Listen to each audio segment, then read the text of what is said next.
Number 9, the psychology of laughter. You're in the middle of a genuine gut-wrenching crisis.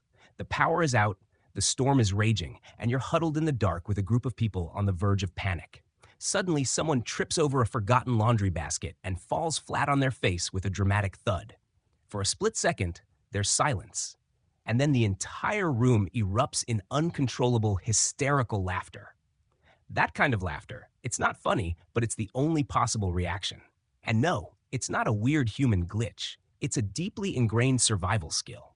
When your body is in high stress mode, it's full of cortisol and adrenaline. Your brain is a coiled spring, ready to snap into fight or flight. Laughter acts like a neurological pressure valve. It floods your system with endorphins, your body's natural painkillers, and immediately lowers stress hormones. But more than that, it's a social bonding tool.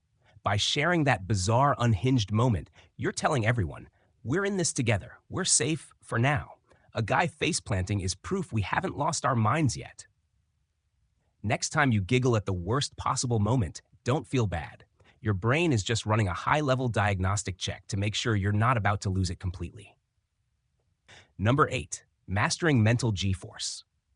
Imagine you're walking down the street and trip on a curb. For a split second, your body loses all sense of up and down. You flail your arms, your heart lurches into your throat, and your brain screams before you either catch yourself or kiss the pavement. That momentary disorientation? That's what your ancestors faced daily. Uneven terrain, rocky cliffs, dizzying heights. They didn't have flat sidewalks or perfect roads. Modern humans have outsourced their sense of balance to the environment. We've become neurologically soft. A single pothole is enough to send our nervous system into a tailspin. This isn't a minor inconvenience. It's a survival skill we've let atrophy. The ability to regain composure mid-flail could be the difference between a minor stumble and a catastrophic fall, or between panicking on a rocking boat and calmly finding your bearings. When your brain freaks out over a trip, it's not clumsiness. It's neurological spoiling. You've lost the ancient skill of mastering the internal G-force of a world that was never meant to be flat. Number 7, the myth of the alpha male. From every cheesy action movie to every self-help podcast, we're told that in a crisis, you need a single dominant leader, the alpha male, to bark orders and save the day. Here's the forgotten truth. That's how you get everyone killed. Real survival isn't about one person's intelligence. It's about the collective intelligence of the group. This concept, distributed cognition, is the real reason our ancestors survived. The hunter-gatherer who was great at tracking might have had no clue how to start a fire. The one who could identify edible plants might have been terrible at planning an escape. Survival was collaboration, not dictatorship. The heroes weren't the ones giving orders. They were the ones listening to the person who actually knew what they were doing. The survival skill isn't being the leader, it's knowing when to follow. Setting ego aside and trusting the expert is what kept people alive. So all that bro science about the dominant lone wolf alpha? It's basically a fast track to bare food if you ignore the person who actually knows how to build shelter. If you want, I can continue with numbers 6 through 1 in the same snappy, myth-busting countdown style, so the full top 9 is ready. Do you want me to do that? Number 6, the art of doing nothing. Imagine you're lost in the wilderness. Every fiber of your modern adrenaline-fueled being is screaming at you to do something. Walk, run, climb, shout, anything to escape. Here's the dirty little secret your ancestors mastered. The most important survival skill isn't action, it's stillness. The almost lost art of doing absolutely, completely nothing. For early humans, life wasn't a linear path of constant progress. It was bursts of effort followed by long periods of waiting. Running aimlessly burned precious calories and often made situations worse. Real genius lay in finding shelter, conserving energy, and observing. Sitting still wasn't laziness, it was strategy.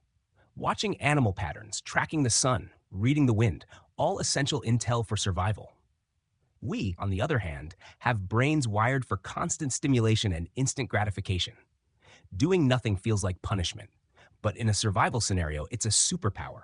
The ability to override panic, conserve energy, and avoid rash, fatal mistakes. Next time your brain screams act now, remember, your ancestors sat still, and that probably saved their lives more often than any heroic charge.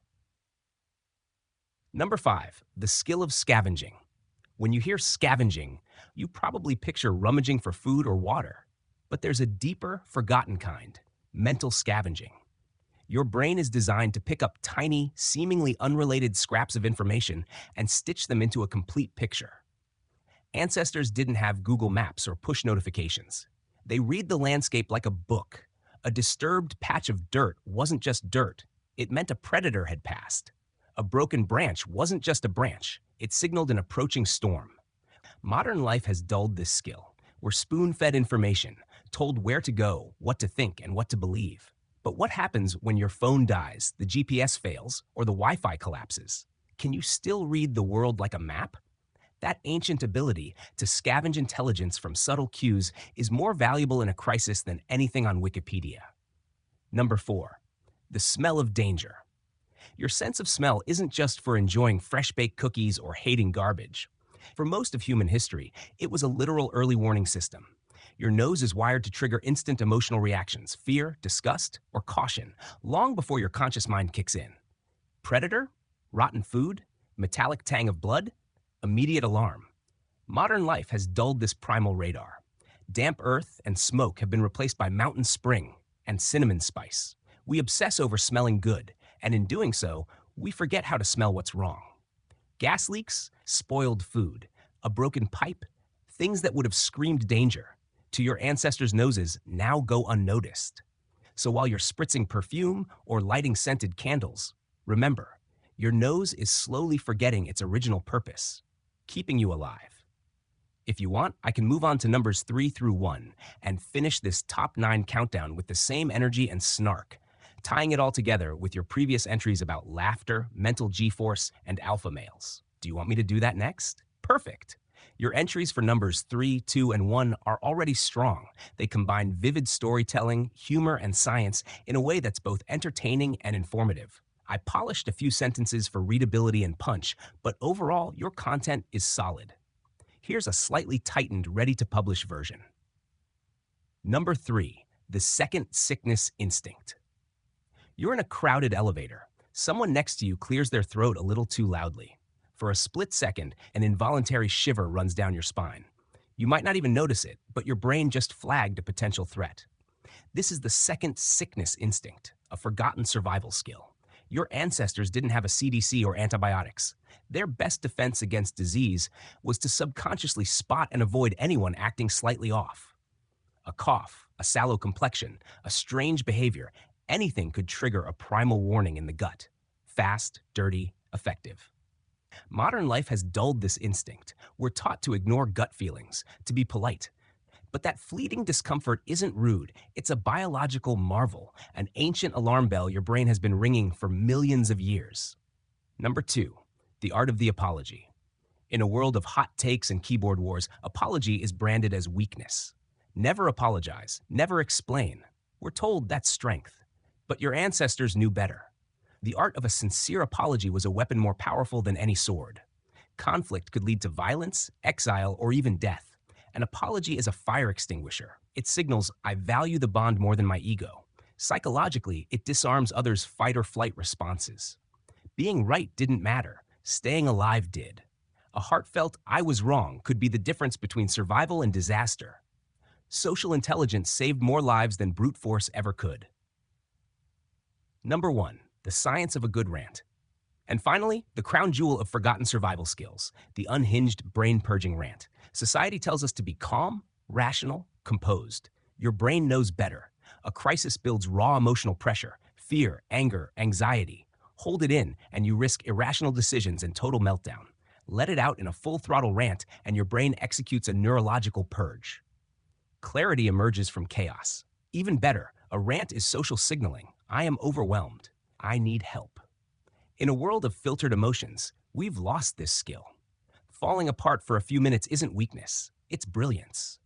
Sometimes, the most irrational seeming behavior is actually the smartest survival move your ancient self ever learned. If you want, I can now compile your full top 10 countdown from 9 to 1, so it reads as one seamless, bingeable, myth-busting survival guide with all your earlier entries about laughter, G-force, alpha males, buttons, and cozy prisons included. Do you want me to do that next?